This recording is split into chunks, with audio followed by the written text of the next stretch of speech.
En el programa vamos a iniciar la etapa de charlas. La primera charla está a cargo del doctor Filiberto Ortiz Chi.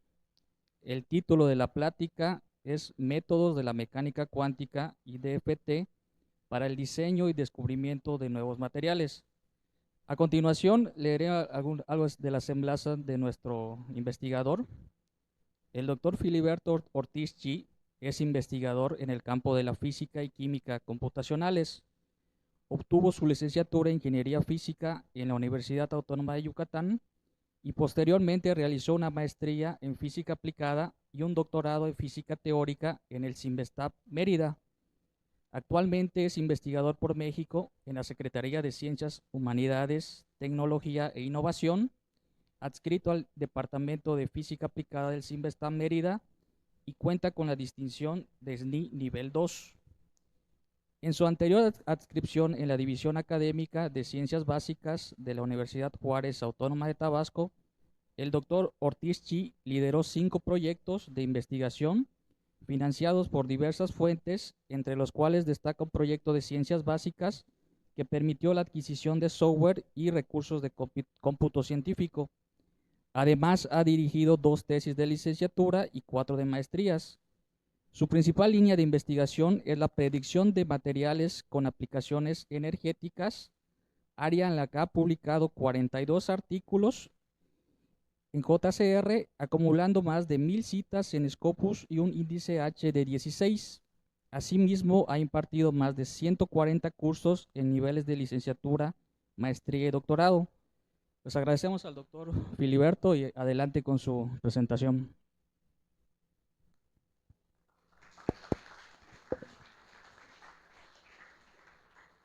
Muchas gracias por la presentación. ¿Así me escuchan todos bien? ¿Sí? ¿No? ¿Sí me escuchan? Bueno,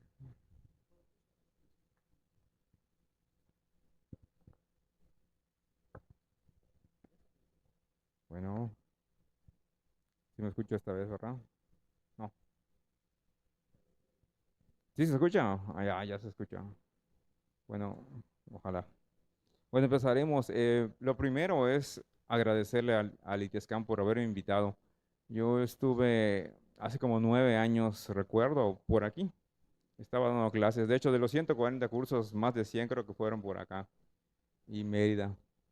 Y bueno, a mí me da mucho gusto regresar y verlo y ver el ITESCAM que tiene ciertos cambios en edificios. O sea, me sorprende. Imagínense, después de casi 10 años vas y ves las cosas diferentes, pero ves a mucha gente que conoces y me da muchísimo gusto.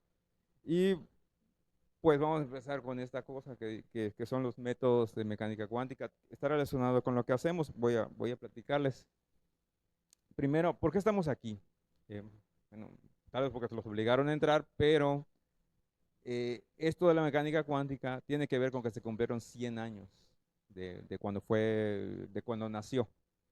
Y pues si alguien ha seguido como que la historia de la mecánica cuántica, hubieron 9 científicos famosísimos, son una pleiade de estrellas que formularon esta teoría.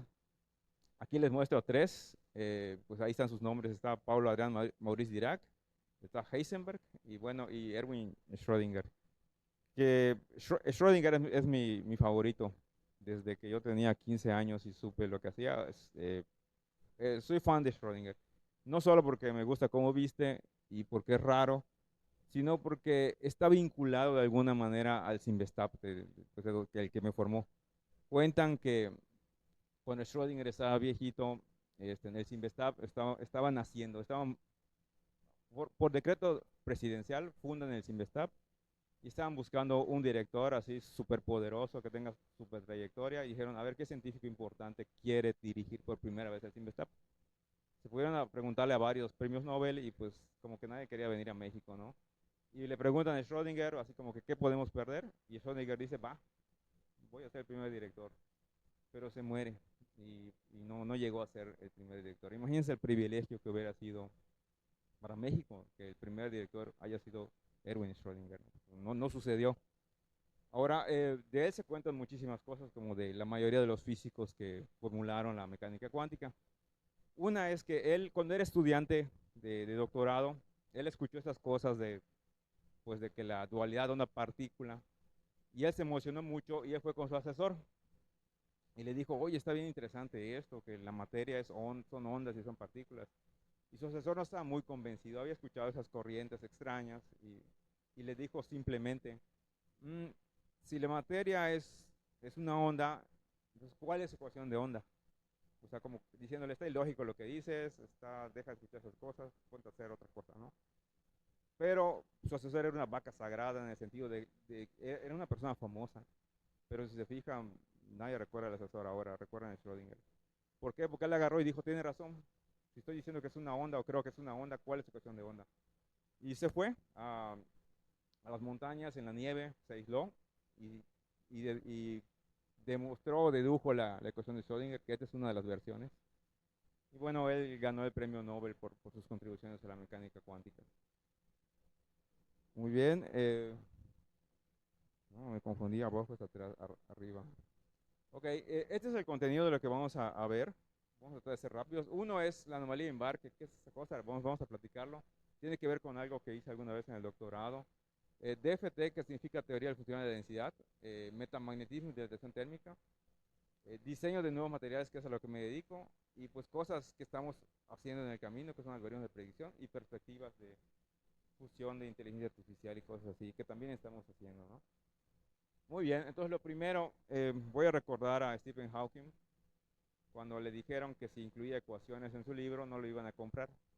Yo me estaba temiendo de eso y traté de no poner muchas ecuaciones, pero bueno, a veces es complicado no ponerlas. Puse las mínimas y con toda confianza, el que quiera preguntar después, pues las deducimos, ¿no? De dónde salen ahí los polinomios de Hermite. Pero bueno, ¿de qué se trata esto? Esto que vemos trato de explicar lo que es un oscilador armónico cuántico. Y la idea es que hay mucha diferencia con un oscilador clásico. La primera es que un oscilador es básicamente un resorte oscilando. Tal vez los que son mecatrónicos seguramente lo hayan resuelto en una materia que se llama vibraciones mecánicas, algo así. Eh, Son los únicos que me ocurre que pueden conocer esto, que hayan resuelto esa ecuación diferencial alguna vez. Resulta que cuando uno resuelve el oscilador clásico, la solución que te da es determinista, en el sentido de que cuando tú preguntas en qué tiempo está la partícula, sustituyes en tu ecuación y te da el tiempo.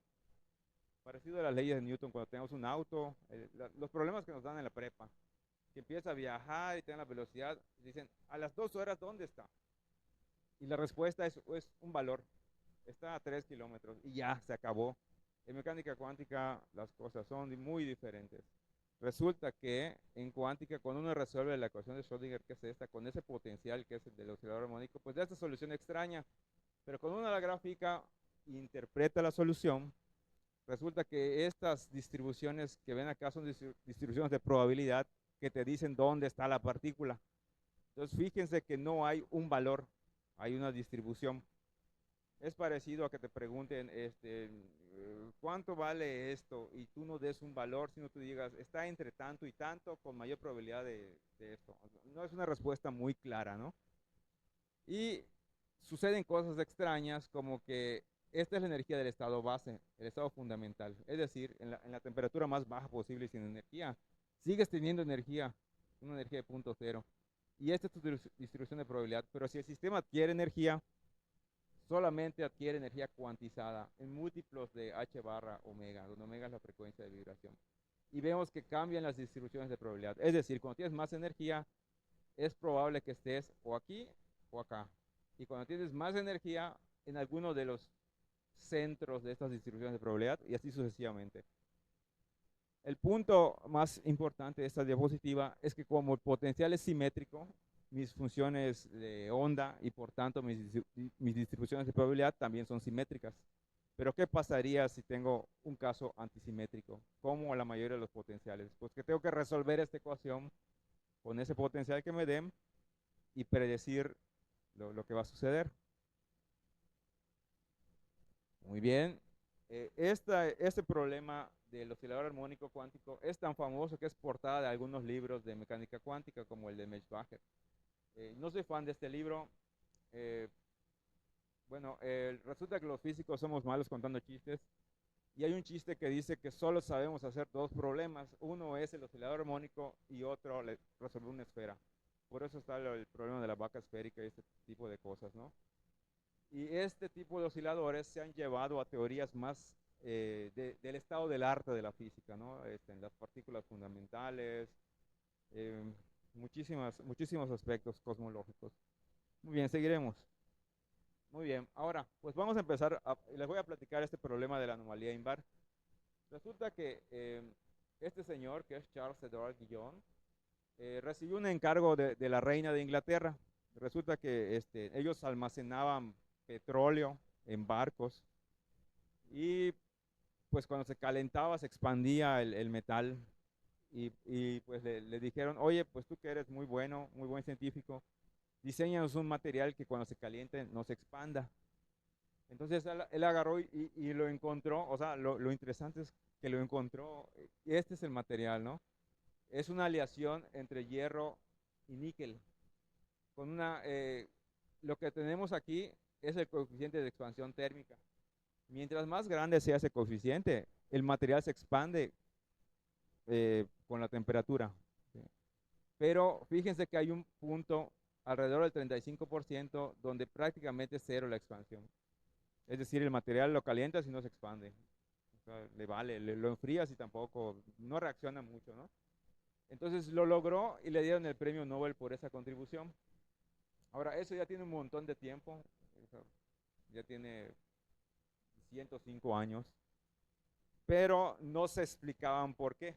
O sea, él entró al laboratorio, logró componer el material, pero no saben por qué no se expandía. Y resulta que para explicarlo, pues se necesita de mecánica cuántica. Ahora, después de él descubrieron otros materiales y se vende, ustedes pueden encargarlo pues, por internet, en China les fabrican los materiales invariantes, se utilizan para relojes de alta precisión, porque resulta que si tienes un reloj y de verdad quieres que sea de alta precisión, pues cuando aumente la temperatura no se deben expandir las piezas, porque si lo hacen ya vas a perder precisión, ¿no? Entonces, para piezas de sismógrafos, que pues si están detectando el movimiento de la Tierra y cambia la temperatura, ya no sabes si va a haber un terremoto o si es por el efecto de la temperatura. Entonces necesitas materiales especiales para diseñarse. Muy bien, confusión, ok. Bueno, entonces les decía que esto nada más se explica con mecánica cuántica. Y vamos a tocar ahora pues uno de los desarrollos que se han hecho históricamente relacionados con la aplicación de la mecánica cuántica para materiales, ¿no? Entonces, una de las teorías más populares, no es la única, pero se utiliza bastante, es la teoría del funcional de la densidad, que fue propuesta por Hohenberg y Kohn. Y bueno, acá vemos una foto donde está el señor Walter Kohn recibiendo el premio Nobel. Y acá está por qué lo recibió, porque él desarrolló la teoría de FT. Y bueno, su teoría se basa en dos teoremas fundamentales. No vean tanto la ecuación, sino el postulado, que nos dice que la energía del estado base se puede escribir como un funcional de la densidad electrónica en el estado base. Ahora, eso significa que la energía es una función de funciones. Un funcional es eso, una función compuesta de otra función. Entonces acá no lo puse, pero esta E depende de ρ y se escribe con estas contribuciones, ¿no? Y hay un segundo teorema que dice que si tú postulas otra densidad que no sea la del estado base, va a maximizar la energía, o sea, va a superar la energía con la densidad sustituida en el funcional de la energía. Con esos dos teoremas, Hohenberg, a ver un segundito, listo. Con esos dos teoremas, pues se aplicó cálculo variacional por Kohn-Sham y encontraron una ecuación muy parecida a la de Schrödinger. Pero esta ecuación es anterior a la de Schrödinger en términos históricos y fue descubierta por otra vía, ¿no? Donde si solucionamos esta ecuación, pues tendremos los eigenvalores y eigenvectores, o sea, los estados cuánticos del sistema que estemos resolviendo. Puede ser un átomo, puede ser un sistema de átomos. Y bueno, estas son unas aproximaciones para resolverla, ¿no? Ahora, resulta que Kohn y Sham dejaron esta ecuación, pero no dijeron cómo resolverla.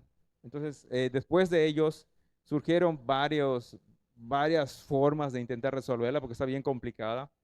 Y una de ellas es esta parametrización hecha por Perdue, Burke y Ertner, que se llama parametrización PBE, porque son las iniciales de sus nombres, que da bastante bien, da decentemente, describe algunas propiedades de materiales, ¿no? Pero hoy en día hay aproximaciones más elaboradas, como vemos en esta escalera, que es famosa para los que hacemos cálculos, que se llama la escalera de Jacob. Tiene que ver con la Biblia y el sueño de Jacob, de los ángeles que subían y bajaban. Y bueno, les digo, hoy en día ya hay métodos bastante costosos para resolver esta ecuación, costosos en términos de cómputo.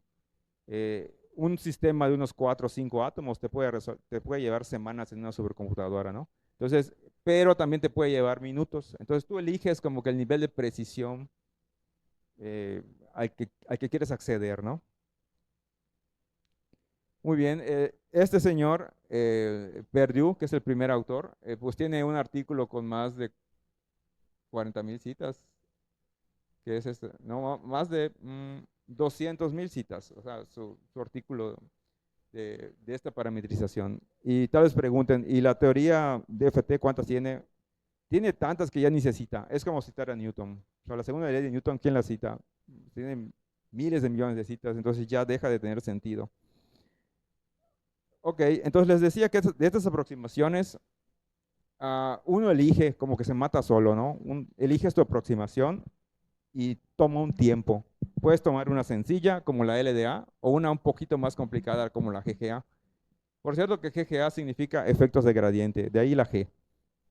Aquí vemos una comparación donde tienen un resultado para el hierro, no es nuestro, donde estudian diferentes fases de hierro. Las curvas punteadas están hechas con la aproximación LDA y las curvas continuas están hechas con la aproximación GGA. Según estos resultados, LDA predice que el hierro debe ser FCC, o sea, tener una fase FCC. Esto creo que solo lo entienden los de materiales. Y si tú utilizas GGA, dice que el hierro debe ser BCC. Entonces, uno de las dos está mal. ¿Sí? Son dos aproximaciones y cada una te dice que el material debe tener una fase y la otra aproximación te dice que tiene otra. Entonces, el experimento es uno. ¿Y a quién beneficia el experimento? A la aproximación GGA. Entonces, lo que les estoy tratando pues, dar a entender acá es que depende de la aproximación que tú tomes, vas a tener fiabilidad en tus resultados. Muy bien, bueno, este es un problema que resolvimos asociado con invariance, con un material que es hierro FCC. Es un material extraño porque usualmente los materiales tienen una sola curva, como mostramos en el oscilador armónico. Pero este material tiene dos curvas superpuestas, tiene dos mínimos. Y esto es lo que nos dicen los cálculos. Esto me terminaron por decir mis cálculos después de como 6 meses de cálculo, me dio esto, ¿no? Porque cada punto costó un montón. Según mis cálculos, el volumen del material debería estar entre 72 y 84, si se fijan, o 82, como quieran verlo, ¿no? Pero el experimento dice que está exactamente a la mitad. Entonces, ¿qué está pasando ahí? O sea, mis cálculos me dicen, o te da esto, y el experimento dice, no, da la mitad. Resulta que es un promedio. ¿Sí? En la naturaleza se deben de observar ambas fases con igual probabilidad de existir. Entonces, está relacionado con la mecánica cuántica y lo que les mencioné de probabilidades. Cuando nos enteramos de esto, pues tratamos de explicar la anomalía invar que les platicaba. Dopamos el hierro con cobalto y obtuvimos estas curvas. Si se dan cuenta, la primera que tiene poquito de hierro, esa tiene 5% de cobalto. Otra vez observa una casi simetría, pero a medida que el dopaje aumenta, la curva de la izquierda va subiendo. Muy bien, ¿cuál es el efecto promedio de todo esto? Nosotros postulamos que el efecto promedio es una simetría efectiva en la curva. Voy a repetir esta idea. En realidad tengo dos curvas que en promedio prácticamente simetrizan la curva, porque las curvas normales en los materiales son asimétricas. ¿Sí? Entonces, este magnetismo deforma la curva y en promedio hace que parezca una curva perfecta o perfectamente simétrica. Y para verificar esto, pues hicimos un modelo basado en la ecuación de Schrödinger, donde encontramos las funciones de onda y calculamos los valores esperados de la posición. Y con eso estimamos el valor del coeficiente de dilatación térmica. Primero para el hierro BCC, que se conoce, y nos dio esto, nos dio un empalme muy, un buen acuerdo, digamos, entre nuestro modelo y el experimento. Pero ese es el hierro BCC que ya se conoce. Y para el FCC, pues fíjense que hicimos lo mismo y obtuvimos la curva de la anomalía Invar que les mostré antes. ¿Cuál es la conclusión de esto? Que usando cálculos basados en mecánica cuántica y modelos, se pueden explicar fenómenos macroscópicos. Les recuerdo que la anomalía Invar tenía como 100 años sin explicarse y había gente que contribuía. Nosotros contribuimos con un paso más para entender esto. Muy bien. Bueno, esta es la simetría promedio de la curva. Bueno, acá ya pasamos a otro tema que es, y uno cómo predice materiales usando mecánica cuántica y computadoras. Hay varias formas. Esta es una que es como minería de datos. Este es un artículo que tenemos con Stefano Curtarolo y mi asesor, Romeo de Cos, mi ex asesor. Stefano es famoso porque él predijo unos materiales, es un autor bastante citado, lo pueden revisar.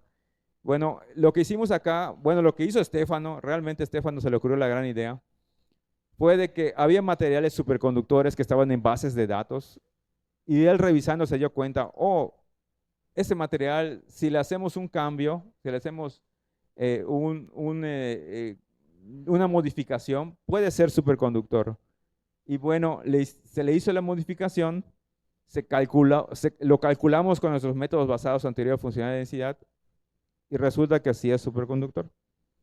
Y eso coincide con lo que se observaba. Bueno, lo que se observó posteriormente. Entonces, de nuevo, usando minería de datos, es decir, buscando la información que está publicada, podemos encontrar sistemas, hacerles modificaciones, doparlos, por ejemplo, o hacerles otra modificación y calcular sus propiedades. Pero no solo existe la minería de datos, también existe algo llamado biomimética.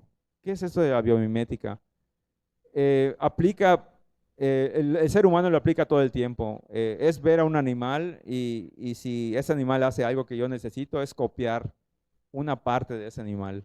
Puede ser, por ejemplo, un alerón en un automóvil con fines de mejorar la hidrodinámica. Entonces, muchas veces copiamos de la naturaleza cosas. Y la idea es esa en biomimética. Entonces, aquí les presento un sistema que son un bifenileno. Tenemos una molécula, dos moléculas en fase gas. Y este autor, Boldirev, que en paz descanse, postuló, ok, si se conoce la molécula, entonces podría construir la estructura bidimensional, similar al grafeno. Entonces, él calcula ese sistema propuesto, inspirado en esa molécula, le agrega periodicidad y con sus cálculos verifica que este sistema es estable, o sea que puede existir en la naturaleza. Voy a repetir esto con otras palabras. Miró una molécula, creyó que podría ser estable si la hace superficie bidimensional, sus cálculos le dicen que sí. ¿Sí? Entonces, en este tipo de problemas o de aproximaciones o de propuestas que uno hace, lo que queda es esperar el experimento para que lo verifique. Muy bien, pues hasta ahorita les conté dos formas de proponer nuevos materiales. Ahora, resulta que hace un tiempo este señor John Maddox, que fue editor de la revista Nature, una de las más importantes del mundo, hizo esta crítica a las ciencias físicas, sobre todo a los que calculábamos. Yo creo que todavía no hacía cosas de física en ese entonces, pero bueno, la crítica fue fuerte. Se los voy a decir en otras palabras. Es una vergüenza que la gente que dice que calcula solo pueda obtener materiales que prácticamente ya están hechos copiándolos, pero no los pueda predecir desde cero. Por ejemplo, si te dan la composición química, ¿por qué no lo puedes predecir? Se supone que ya tiene las teorías, ya tiene las computadoras. Bueno, cuando él dijo eso, mucha gente en la comunidad, digo mucha gente, unos cuantos, 10 tal vez en el mundo, sintieron que ese golpe, sintieron un golpe que es una crítica muy dura porque dijeron, tiene razón. O sea, nada más estamos copiando otros sistemas, pero ¿por qué no los podemos predecir desde cero? Con que nos den la fórmula química, predecir qué estructura tiene ese material. Y a partir de esto se empezaron a hacer esfuerzos. Y bueno, acá hay una serie de formas de predecir materiales, ¿no? Como hay hasta la inteligencia artificial que vamos a platicarles. Y hay fusiones, ¿no? La inteligencia artificial ahora está acelerando todo. Bueno, aquí les platico de lo que es la optimización local. Este es un algoritmo que usamos mucho para optimizar estructuras. Está evolucionando el algoritmo. Cada vez que evoluciona, la energía disminuye. Está buscando un mínimo en la energía.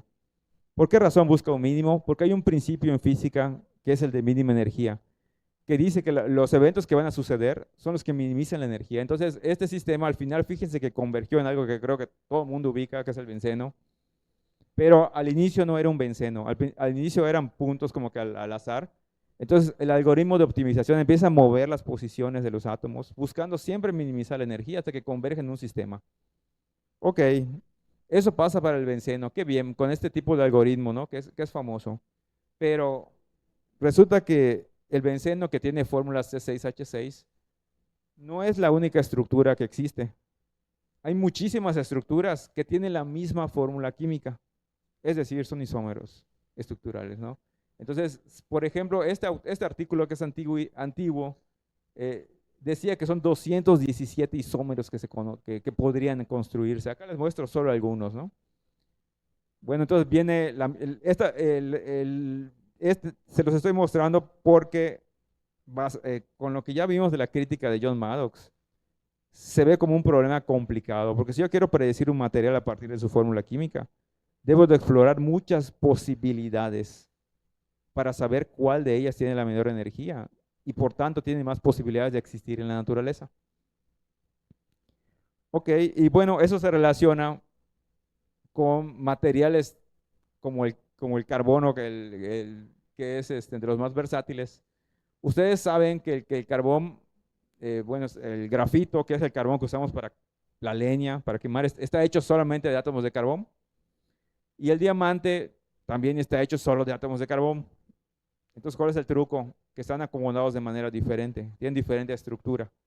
Si tuviéramos mucha fuerza para comprimir el grafito, podríamos construir diamante. De hecho, la naturaleza así lo hace. Depósitos de carbón enterrados con toneladas y a mucha presión se convierten en diamante. Pero además se conocen otros alótropos del carbón, como los fullerenos, están hechos también solo de carbón.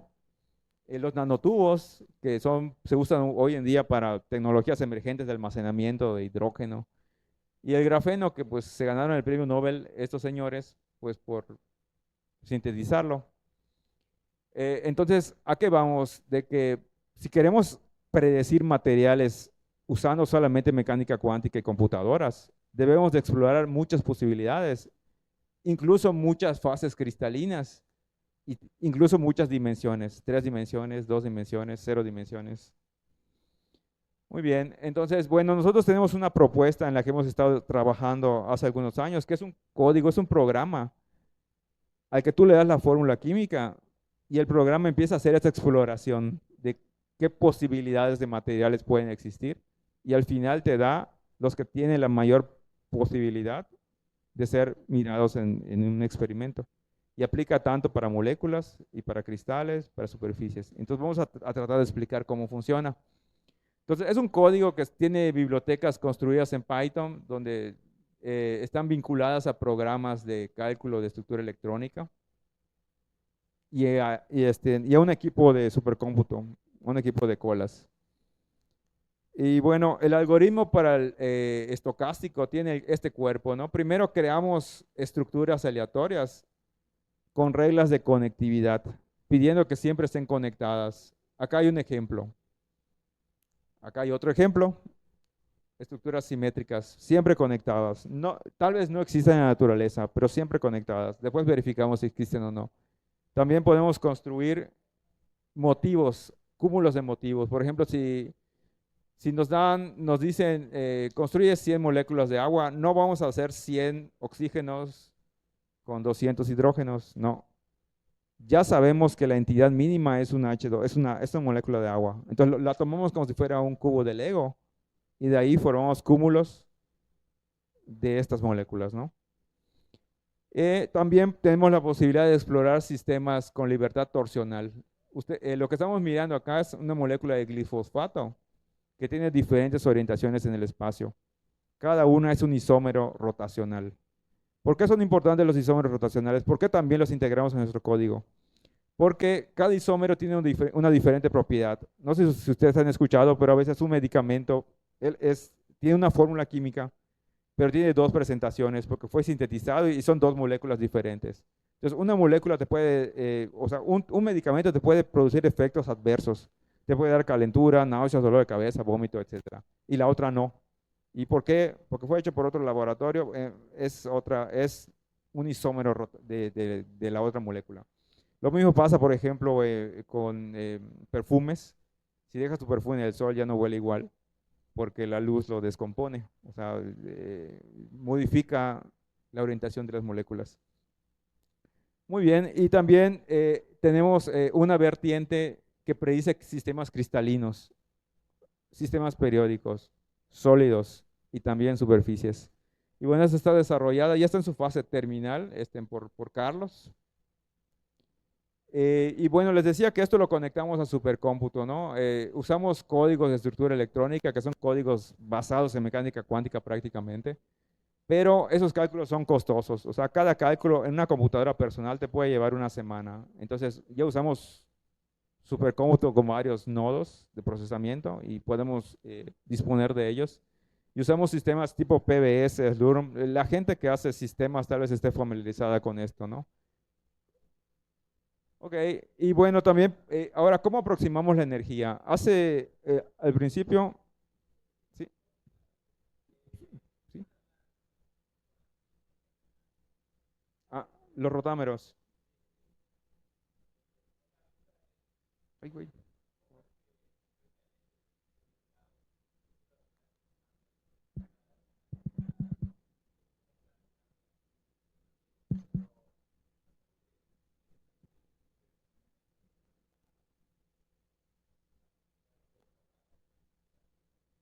Ok. Te refieres a las propiedades, ¿verdad? Eh, Usualmente tiene que ver, lo más fácil es cómo reaccionan a la luz. El hecho de estar rotadas de un lado, cuando les tiras luz, digamos, reaccionan de diferente manera. ¿Sí? Y para efectos biológicos, hay un efecto en el sentido de que muchas cosas biológicas actúan como un acople entre moléculas. ¿Sí? O sea, para que actives o inactives algo, usualmente hay un acople. Una molécula se acopla a otra. Y si está rotada de diferente manera, ya no se acopla igual. ¿Sí? ¿No de qué? Bueno, entonces les comentaba que una forma de predecir la energía es con ecuaciones sin usar mecánica cuántica. ¿Y por qué razón? Porque es muy rápido. Una computadora evalúa esto en segundos. ¿Cuándo lo hacemos? Pues cuando está muy caro usar mecánica cuántica, usamos como que una aproximación con este tipo de potenciales fenomenológicos. Pero hoy en día, pues está en auge esto. De hecho, esta gráfica no es ni de física ni mía, es una gráfica ampliamente conocida entre la gente que está haciendo inteligencia artificial, que son las aplicaciones de la IA, del aprendizaje automático, ¿no? Tareas de clasificación, regresión, que esto nos sorprende, eh, clustering que estamos usando ahora, aprendizaje por refuerzo. Todas y cada una de estas áreas ya se están usando en la predicción de materiales combinadas con mecánica cuántica. Pero bueno, de eso les van a hablar en la plática de más adelante, que entendí que tiene que ver con eso. Yo solo les voy a mostrar unos ejemplos de cosas que hacemos.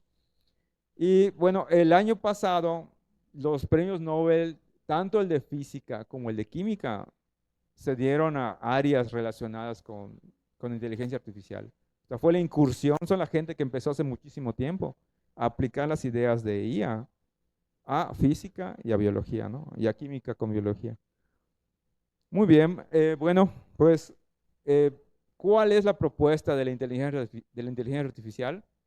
Les platicé hace un ratito que hay un hamiltoniano que se resuelve cuando les mostré el oscilador armónico. Hay un hamiltoniano, pero ese hamiltoniano o en DFT está feo, está muy grande. Resolverlo es costoso en términos de cómputo. Entonces, ¿qué hizo la gente que entrena redes neuronales? Dijo, pues si tú me das un sistema de coordenadas, o sea, una molécula, lo que voy a hacer, voy a calcular sus vectores de descriptores, o sea, sus vectores de características. Yo creo que la gente que lleva cómputo sabe qué es eso. No sé si todos sabemos qué es un vector de características. Como está de moda y con los modelos de lenguaje, supongo que son cosas que ya sabemos, ¿no? Al menos poquito. Bueno, y esos vectores de características alimentan redes neuronales, una por cada tipo de átomo, y cada una de ellas te da un valor de energía, la cual se suma y te da la energía total. En otras palabras, no haces ningún cálculo. Es una red que se entrena con millones de moléculas que ya están calculadas y aprende. Y le das una molécula nueva que no está en su sede de entrenamiento y ya te dice algo. ¿Sí? Entonces, ¿y esto qué tanto se usa? Ya se está utilizando muchísimo, incluso para biología. Por ejemplo, acá vemos un benchmark que están haciendo con esta molécula que tiene libertad torsional. Entonces, bueno, acá hacen la rotación de ángulo y calculan, acá hacen estiran la molécula y calculan lo que predecería DFT, o sea, cálculos basados en mecánica cuántica, con esta red neuronal que se llama ANI. ANI viene de esta película Star Wars, Anakin me parece, y N es de neural, es de redes neuronales, no recuerdo el nombre realmente. Bueno, este es los modelos que han salido de ANI y para qué moléculas las han entrenado. Si se fijan, son puras moléculas orgánicas. ¿Por qué? Porque es lo que más urge en este momento, para aplicarlo a proteínas, a plegamiento, a fármacos. Entonces, primero lo que deja, ¿no? Y no hay muchos esfuerzos para hacerlo en materiales exóticos, boro, metales de transición, es donde estamos incursionando. Muy bien, entonces acá estamos haciendo un benchmark porque el artículo anterior, el artículo anterior decía que da muy bien, entre comillas, ¿no? Dice, está maravilloso esto de la red neuronal. Pues la probamos la red de estos señores y los puntos negros son cálculos hechos con DFT, los que les digo que son costosos. Nos llevó 1 hora porque es un sistema muy sencillo.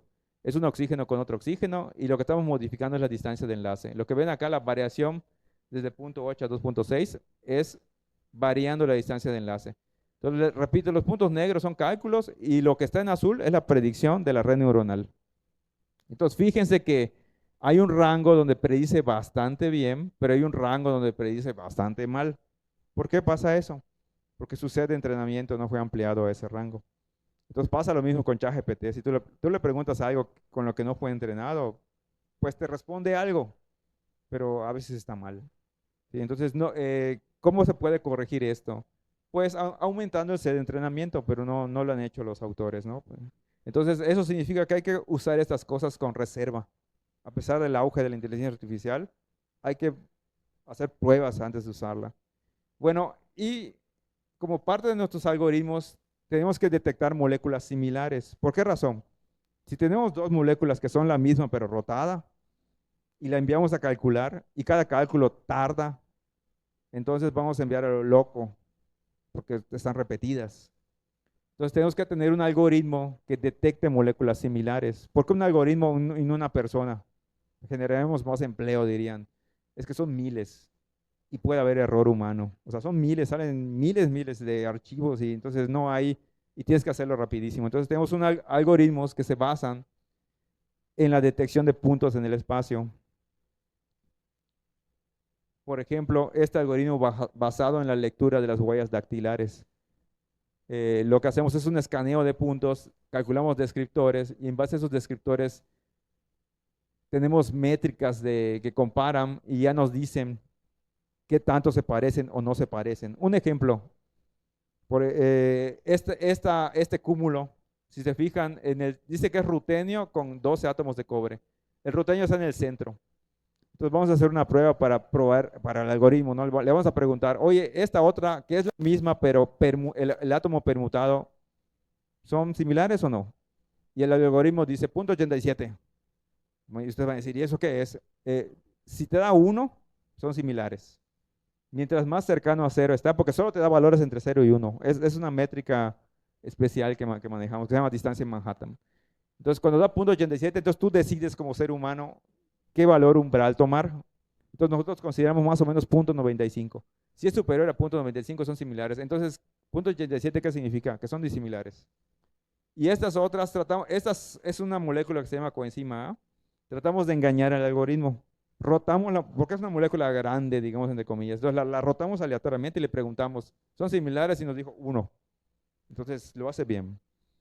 Y tenemos algoritmos que también discriminan cristales. Eso es más complicado, porque los cristales son periódicos.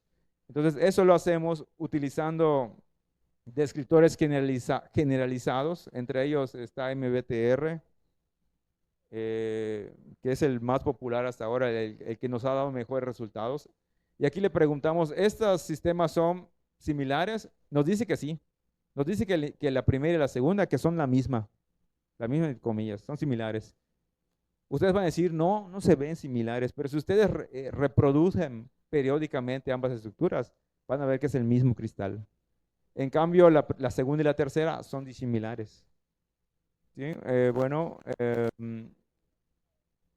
Con estas técnicas que les he contado de crear estructuras y calcularlas a nivel DFT, hemos, por ejemplo, recreado la configuración que deben tener 6 moléculas de agua, que se llama el hexámero de agua. Y esto, ya hay un resultado experimental, apenas en el 2012, van a decir, oye, tiene mucho tiempo, tiene 13 años, pero es el colmo que apenas hace 13 años hayan encontrado experimentalmente cuál es el mínimo global de 6 moléculas de agua. Entonces, esta es una prueba para cualquier algoritmo que se ponga a predecir materiales, ¿no?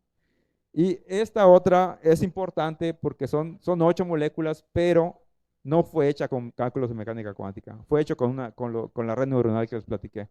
Esto lo puede hacer una laptop en 5 minutos. Y el cálculo anterior, que eran 6, tarda una semana en una supercomputadora. Entonces hay mucha diferencia. Muy bien, estos son algoritmos genéticos que también tenemos incorporado en nuestro esquema. Básicamente se trata de construir una población inicial aleatoria, como estamos viendo acá, ordenarlas en energía y asignarles una calificación de salud. Casi son como personas. Imagínense que cada una de estas numeradas es una persona. Y tú como que tienes a alguien ahí que los va a calificar qué tan saludable es. Si está muy saludable, lo pone en primer lugar. Si es el que sigue y así sucesivamente. Pues resulta que la dificultad de los algoritmos genéticos para predecir cosas es la asignación de cruzas, porque usualmente se hace con una rifa. El sujeto más apto tiene más probabilidad de ser elegido, que es la que dice 1. En el ejemplo de personas, es como que la persona más apta le den más boletos de una rifa. Por ejemplo, dice, vamos a rifar una televisión y son 10 personas. Al más apto le das la mayoría de los boletos. Al que sigue y así sucesivamente. Y al último le das 1. Entonces, cuando hagas la rifa, el que tiene más posibilidades es el que tiene más boletos. Lo mismo pasa acá. Entonces, cuando se hace la rifa, se determinan, vamos a decirle matrimonios, que se escucha raro, pero son apareamientos entre los individuos más aptos. ¿Por qué les digo que este es un problema? Porque está medio aleatorio el asunto. Y puede pasar que 2 individuos de los más aptos sean primos entre sí, o sea, tengan características similares. Imagínenselo con personas, que el más apto y el segundo más apto se parezcan mucho. Entonces puede ser que sean hermanos. Entonces imagínense cómo va a salir su hijo, va a salir medio raro. Lo mismo pasa aquí. Cuando agarras individuos que se parecen mucho, tus soluciones se parecen a sus padres. Entonces no estás haciendo nada, no estás construyendo nuevas soluciones de manera eficiente. Entonces, si tuviéramos un algoritmo que en vez de usar este tipo de cosas con inteligencia artificial, con métodos de inteligencia artificial como clustering, extraiga automáticamente los mejores individuos, aceleramos este tipo de cosas, que es algo de lo que estamos investigando también. Bueno, lo que sigue en un algoritmo genético es hacer cruzas, que lo tenemos para moléculas y cristales. Hemos incursionado en la investigación, usando estos métodos hemos incursionado en la investigación de moléculas grandes, grandes entre comillas, de más de 100 átomos, como esta. Aquí vemos el grafo molecular de esta molécula, de la misma. Y aquí tenemos el cálculo de estabilidad de cuál es la mejor conformación. Estamos tratando acá de mostrar que tenemos una estructura padre, que es la que está en sólido. La parte transparente es la parte que le vamos a quitar. Acá tenemos una estructura madre. De nuevo, la parte transparente es la que le vamos a quitar. Entonces, imagínense que cortamos ambas y los fusionamos y ya tenemos un hijo. Entonces, haciendo esto, logramos encontrar estructuras que tienen menor energía, tienen más estabilidad. Y bueno, esto fue publicado en esta revista con la maestra, la doctora Nubia, que fue la primera autor en este trabajo, que trabaja aquí. Y bueno, también introducimos mutaciones, así como les platica de cruzas. La naturaleza introduce mutaciones, pero no las introduce de manera violenta. Es decir, es difícil que en una generación tengan un hijo con cola. Puede ser, pero es difícil ese cambio tan abrupto. Entonces nosotros emulamos eso introduciendo mutaciones en nuestros materiales. ¿Qué es decir? Eso son pequeñas perturbaciones, que puede ser, por ejemplo, una permutación atómica, si se fijan acá. Y tenemos algoritmos que nos identifican la simetría del sistema para que no tengamos que hacer las permutaciones con los ojos cerrados. Si ustedes se fijan, todas las permutaciones de acá son inequivalentes. Por ejemplo, este átomo que está en amarillo no se repite en esta otra posición. ¿Por qué? Porque nuestro algoritmo detecta cuándo es equivalente y ya no lo hace. Muy bien, esto lo hemos probado para predecir cúmulos de metales, por ejemplo estos. Esta es la evolución del algoritmo genético. Estos puntos en negro son la población inicial y estos en rojo son las poblaciones de crías que van sucediendo. Primera generación, segunda generación, tercera. Si el eje vertical es la energía. Si se fijan, con cada generación disminuye la energía. Bueno, en esta no, pero llega un momento en que se encuentre la mejor solución posible. Esto también lo tenemos aplicado a moléculas. Si se fijan, acá tenemos dos estructuras padre y esas empiezan a evolucionar y cada vez tengo mejores individuos porque tienen menor energía. Mejores individuos, hasta que llego a lo que se llama el mínimo global. ¿Qué es eso? Que yo puedo seguir con el algoritmo, pero no voy a encontrar ninguna solución mejor porque ya es la mejor que existe. No hay otra. ¿Sí? Y eso solo se sabe, las soluciones de mínimo global solo se saben para sistemas pequeños. Cuando son sistemas de más átomos ya es complicado. Ningún método te garantiza encontrar el mínimo global. Y bueno, también tenemos unos esquemas medio extraños que son como este, que son esquemas basados en homología. ¿Qué es la homología? La naturaleza parece ser que cuando crea nuevas especies no se pone a pensar desde cero. Mezcla cosas que ya existían. Por ejemplo, el ornitorrinco es una mezcla extraña entre un castor, un pato, ¿y qué más? Había un tercer animal en este señor. Cola de castor. Bueno, había algo más. Nutria, puede ser, eran como 3 animales, disculpen. Entonces, nosotros nos basamos en estas ideas de la naturaleza. Si se fijan, nos estamos fusilando lo que hace la naturaleza. Y lo que hacemos es, ok, en el caso anterior, les mostré boro 12, H12. Entonces, con estas soluciones que ya tengo, que ya me costaron, construye el B14H14. ¿Por qué? Porque es poca la diferencia. En este ejemplo que les platiqué del ornitorrinco, es como tener el pato antes. Tomarlo, hacerle modificaciones y lo que sigue.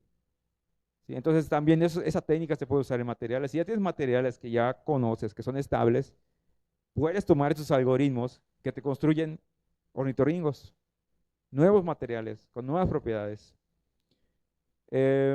Y bueno, esto también lo tenemos aplicado a cristales. Predecimos bastante bien las fases de la titania, por ejemplo, que se utiliza mucho en catálisis.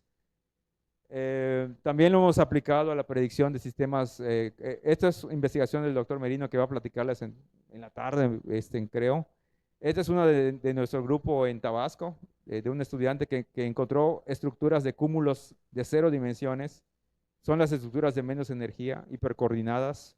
Son superátomos, que hay una explicación de todo esto. Predecimos cómo se enlaza un cúmulo inorgánico con moléculas orgánicas, por ejemplo, con esta tirosina. Calculamos la respuesta óptica y la comparamos con los experimentos, porque nosotros no hacemos experimentos, pero resulta que al compararlo con los experimentos da muy bien. Prácticamente es una huella digital del material que nos dice que lo que estamos proponiendo tiene sentido. Y también hemos predicho cúmulos que son complicados de predecir porque son óxidos mixtos. Los óxidos simples a nivel teórico han sido bastante estudiados, pero los óxidos mixtos, o sea, más de un óxido, acá tenemos óxido de titanio y óxido de aluminio en uno solo, esos no han sido tan estudiados porque son difíciles de tratar. Entonces nosotros hemos logrado con nuestros algoritmos genéticos predecir las estructuras de mínima energía en 0 dimensiones de estos sistemas y también hacemos un análisis de reactividad para saber dónde se puede pegar una molécula que quiero que reaccione o que propongo que reaccione, que puede ser un contaminante. ¿Cuál es la idea? Conste que esto lo integré, originalmente no lo tenía pensado mencionar, pero lo integré porque creo que hay más gente que se interesa en este tipo de cosas. Lo que hacemos es, tenemos la densidad electrónica, le sumamos un electrón al sistema y le restamos la densidad electrónica normal. Voy a repetirlo. Tenemos el mapa de densidad electrónica, que es una distribución en 3 dimensiones. Le sumamos un electrón y a la misma configuración le restamos su densidad electrónica sin ese electrón adicional. ¿Qué nos queda? ¿Cómo se distribuyó el electrón adicional? Lo que están viendo en verde es dónde está el electrón. Entonces, como ahí está situado el electrón, son los sitios más probables donde debe de estar. Esos sitios deben de ser nucleofílicos. Lo mismo hacemos, pero con el signo contrario, y nos da dónde es más probable que tenga los sitios electrofílicos. ¿Para qué nos sirve eso? Para predecir la reactividad de compuestos. ¿Dónde se va a pegar una molécula que reacciona con otra? Muy bien, esto también lo hemos aplicado para cristales que no han sido reportados antes en la literatura, casualmente de óxidos, que me interesa bastante. Y este es un trabajo que sacó Carlos este año, o el año pasado, creo que no fue el año pasado, que es un algoritmo simple pero muy poderoso. Lo que hacemos es, dado un sistema atómico, puede ser un cúmulo, identificamos todos los triángulos posibles. Y ya que identificamos, por ejemplo, aplicamos un operador de expansión e insertamos una molécula nueva. Qué fácil está. ¿Sí? Es como tener frijolitos e insertarlo en agujeros. Pero nuestra propuesta investiga todos los triángulos posibles con nuestro análisis de simetría automatizado. Eso nadie lo había hecho. Y encontramos nuevos mínimos, es decir, nuevas estructuras que no estaban predichas, nuevas estructuras estables para cúmulos de oro y para cúmulos de plata. Ahora, nuestras pruebas de desempeño, consta que ya casi terminamos, nuestras pruebas de desempeño son sobre cúmulos bien caracterizados en la literatura. Este que ustedes ven de 75 átomos es una prueba severa para cualquier algoritmo de optimización global. Es difícil de hallar. Nosotros en el artículo que les mostré, que les acabo de mostrar, no pudimos encontrar este de 75 átomos. Encontrábamos otras soluciones, pero no esta. Es complicada. Entonces, ¿por qué es complicada? Porque sucede algo como esto que estoy tratando de dibujar, de este artículo, no es nuestro que se dan embudos morfológicos. ¿Qué significa eso de un embudo morfológico? Imagínate que tú estás buscando a la persona más apta del mundo, pero esa persona está extraña porque se trata de uno medio oriental, rubio, con ojos morados. Entonces imagínate buscarlo en los miles de millones que somos. O sea, es el que estás buscando, de muchas posibilidades. Entonces, en tu búsqueda tú puedes estar cruzando con algoritmos genéticos y encuentras otras muy buenas soluciones, pero no encuentras la gran solución de mínimo global. ¿Por qué? Porque hay tantas posibilidades que es muy, muy complicado que lo encuentres. Entonces, eso sucede. Entonces, necesitas algoritmos más avanzados para hacer esa exploración. Y bueno, es lo que estamos proponiendo. Eso ya es nuestra perspectiva, que es usar algoritmos de clustering. Lo que hace el clustering es, dado muchos datos, tú aplicas un algoritmo de clustering y lo que hace es dividirlos según sus morfologías o según los descriptores que tú hayas usado. Entonces, eso lo estamos aplicando para átomos y cúmulos. Le damos, no es mentira, le damos 40,000 estructuras al algoritmo de clustering. Y le dijimos, divídelo en 10 partes. Y el algoritmo los divide. Hace esto. Y por cada grupo, agarra el mejor. Eso es equivalente, según nuestras ideas, porque esto todavía lo estamos probando, a que en cada continente agarremos al mejor. ¿Sí? El mejor de América, el mejor de Asia, el mejor de Europa, el mejor, así. Y los crucemos. Entonces ya estamos hablando de no tomar reglas estocásticas, sino prácticamente tener una inteligencia que identifique a los mejores individuos, según sean los más dispares entre sí, pero al mismo tiempo los más aptos. Y bueno, eso es en lo que estamos y está dando bastantes buenos resultados. Y ya, es todo. Les agradezco mucho su atención y también al que preguntó, muy bien.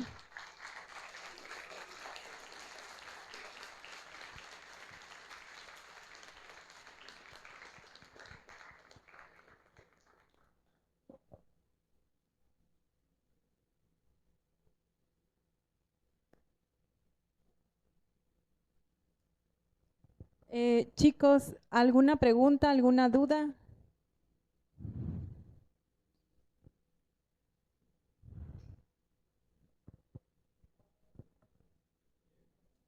Te paso, ¿me permites si te paso el micrófono?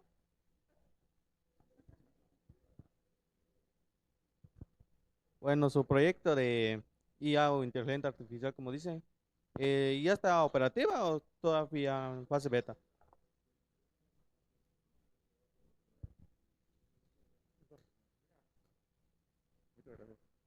Les decía que tenemos un estudiante de maestría y un investigador postdoctoral que ya tienen avances en eso. O sea, ya tenemos resultados que están dando. Ahora, esos no se los muestro porque todavía no han sido publicados, pero ya tenemos entrenados potenciales que hacen lo que vieron con Ani, pero con materiales que nosotros que queramos. Entonces, tenemos sets de entrenamiento y lo que hacemos es, tenemos scripts, le decimos, son programas que extraen los datos, entrenan las netos modelos y lo aplican a la optimización embebidos en algoritmos genéticos y ya está funcionando. ¿Sí? Y más o menos, ¿cuánto cuesta? ¿En términos de cómputo o en términos En de términos tiempo? de, ajá, yo quiero utilizar su sistema, ¿cuánto me costaría? Pues cuando lo publiquemos va a ser gratis, va a Ah, ser liberado. ok, Sí, lo vamos a meter en una plataforma de GitHub, ok, sí, con gracias. un manual y todo.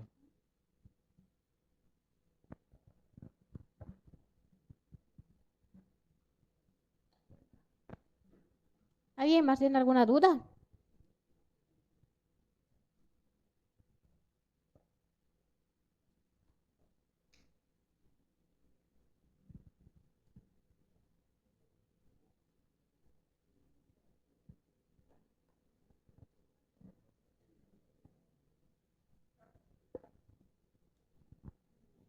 Ok, bueno, pues agradecemos nuevamente al doctor Filiberto Ortiz y pasa el director para hacerle entrega de su constancia. Director. Y de un pequeño presente de parte del tecnológico. Y por allá la foto, no sé dónde está la cámara. Bueno, allá está la oficial, creo.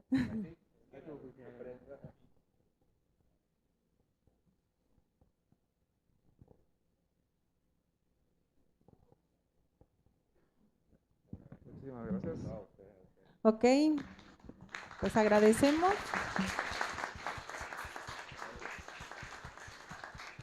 Y chicos, ya saben su registro, por favor, van pasando para que puedan ir haciendo el registro del curso.